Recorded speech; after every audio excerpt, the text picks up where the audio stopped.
बारिश की वो पहली बूंदें जैसे ही जमीन से टकराईं, महक सी फैल गई। रिया अपनी खिड़की के पास बैठी कॉफी की चुस्की ले रही थी जब उसकी नजर सामने वाले छत पर खड़े आरव पर पड़ी। आरव, वही लड़का जो पिछले 2 महीने से रोज सुबह अखबार लेने नीचे आता था, लेकिन नजरें उससे मिलाकर हमेशा मुस्कुरा देता था बिना कुछ कहे। उस दिन कुछ अलग था। आरव ने रिया की ओर देखा, हाथ हिलाया और मुस्कुराते हुए इशारा किया, नीचे आओ। रिया का दिल धड़कने लगा। उसने खुद से पूछा, क्या मैं? लेकिन जाने क्यों उस पल कुछ सोचने का वक्त नहीं था। वो बस दौड़ती हुई नीचे आ गई। बारिश तेज हो चुकी थी। आरव ने अपना छाता उसकी ओर बढ़ाया। चलो एक छोटी सी वॉक पर चलते हैं।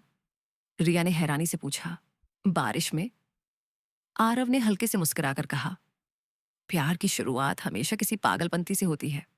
और वो दोनों चल पड़े, गीली सड़कों पर, बिना किसी मंजिल के। बातों का सिलसिला शुरू हुआ। पसंदीदा किताबें, अधूरे ख्वाब, बचपन की शरारतें और बीच बीच में एक दूसरे की आंखों में खो जाना। जब वापस लौटे तो रिया की सांसें तेज थीं। बारिश की वजह से नहीं, आरव की नजदीकी की वजह से। दरवाजे पर पहुंचकर आरव रुका, कुछ पल उसकी आंखों में देखा और धीरे से बोला, रिया, अगर मैं अभी कुछ कहूं तो क्या तुम्हारा जवाब होगा? खामोशी? रिया की पलकें झुक गईं, होंठों पर हल्की मुस्कान आ गई। उसने धीरे से शायद कहा।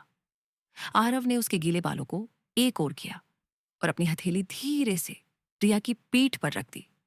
उसने उसे अपनी ओर खींचा, इतनी नजदीक कि रिया की सांसें उसके सीने से टकरा रही थीं। एक हाथ उसकी पीठ पर था और दूसरा उसके गाल पर, बहुत ही नरम और एहतियात से। रिया की आंखें धीरे धीरे बंद हो गईं।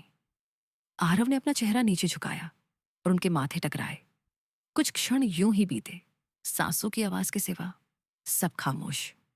फिर उसने अपना चेहरा और करीब लाया और रिया के होंठों पर एक गहरा, धीमा और महसूस करने वाला चुंबन छोड़ा। ना तेज, ना धीर, बस जैसे दो आत्माएं पहली बार एक दूसरे को छू रही हों। रिया की उंगलियां आरव की शर्ट के कॉलर को कसने लगीं और वो दोनों उस पल में खो गए। बारिश की बूंदें जैसे एक ताल बनाकर उनके चारों ओर नाच रही थीं।